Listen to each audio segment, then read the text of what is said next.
আসসালামু আলাইকুম গাইস, আপনারা উপরকার ভিডিওটা দেখে যান। 6 ডিসেম্বর যারা যারা এই ভিডিওটা করেছেন সবাই কিন্তু জাহান্নামী হতে পারেন। সেটা কি ভিডিও?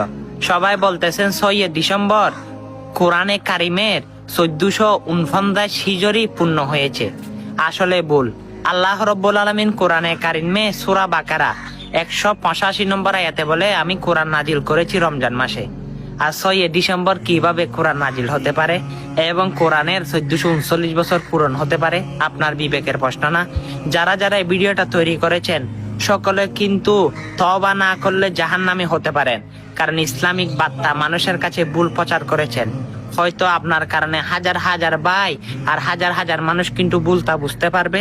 অতি শীঘ্রই আপনারা যদি জাহান্নাম থেকে বাঁচতে চান, আপনার ভাইকে যদি বাঁচাতে চান, ভিডিওটা শেয়ার করে যান। অবশ্যই কোরআন নাজিল হয়েছে এবং কোরআনের বছর পূরণ হবে রমজান মাসে। হ্যাঁ, এই বার্তাটা সকল মুসলমানের কাছে শেয়ার করে দিন। সুম্মা আমিন।